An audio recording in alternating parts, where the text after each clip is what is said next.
The Spirit of God, moving upon their spirit, calls forth the sacred harmonies of the soul in answer to the divine touch. Those who thus devote themselves to unselfish effort for the good of others are most surely working out their own salvation. The only way to grow in grace is to be disinterestedly doing the very work which Christ has enjoined upon us, to engage, to the extent of our ability, in helping and blessing those who need the help we can give them. Strength comes by exercise. Activity is the very condition of life. Those who endeavor to maintain Christian life by passively accepting the blessings that come through the means of grace, and doing nothing for Christ, are simply trying to live by eating without working. And in the spiritual as in the natural world, this always results in degeneration and decay. A man who would refuse to exercise his limbs would soon lose all power to use them. Thus the Christian who will not exercise his God-given powers not only fails to grow up into Christ, but he loses the strength that he already had. The Church of Christ is God's appointed agency for the salvation of men. Its mission is to carry the gospel to the world, and the obligation rests upon all Christians. Everyone, to the extent of his talent and opportunity, is to fulfill the Savior's commission. The love of Christ, revealed to us, makes us debtors to all who know him not. God has given us light, not for ourselves alone, but to shed upon them. If the followers of Christ were awake to duty, there would be thousands where there is one today proclaiming the gospel in heathen lands. And all who could not personally engage in the work would yet sustain it with their means, their sympathy, and their prayers. And there would be far more earnest labor for souls in Christian countries. We need not go to heathen lands, or even leave the narrow circle of the home, if it is there that our duty lies, in order to work for Christ. We can do this in the home circle, in the church, among those with whom we associate, and with whom we do business. The greater part of our Savior's life on earth was spent in patient toil in the carpenter's shop at Nazareth.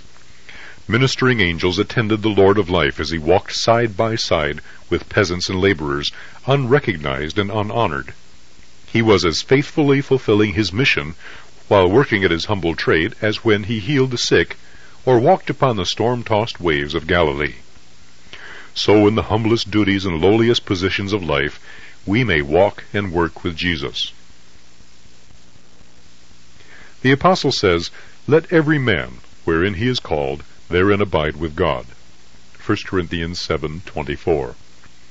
The businessman may conduct his business in a way that will glorify his master because of his fidelity. If he is a true follower of Christ, he will carry his religion into everything that is done, and reveal to men the Spirit of Christ. The mechanic may be a diligent and faithful representative of him who toiled in the lowly walks of life among the hills of Galilee. Everyone who names the name of Christ should so work that others, by seeing his good works, may be led to glorify their Creator and Redeemer.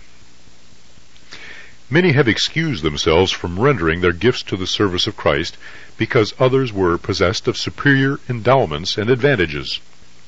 The opinion has prevailed that only those who are especially talented are required to consecrate their abilities to the service of God.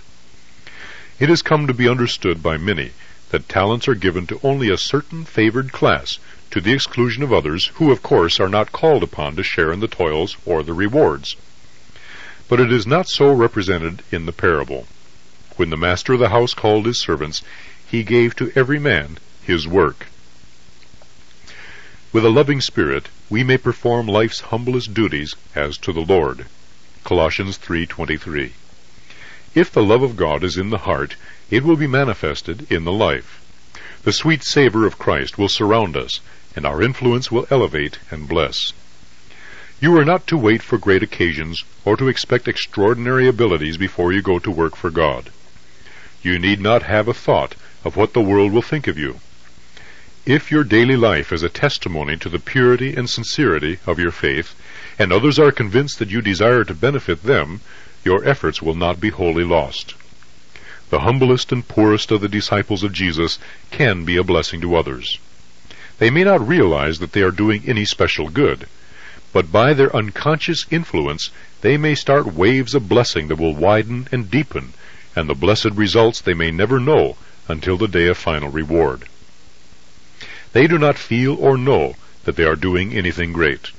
They are not required to weary themselves with anxiety about success. They have only to go forward quietly, doing faithfully the work that God's providence assigns, and their life will not be in vain. Their own souls will be growing more and more into the likeness of Christ. They are workers together with God in this life, and are thus fitting for the higher work and the unshadowed joy of the life to come.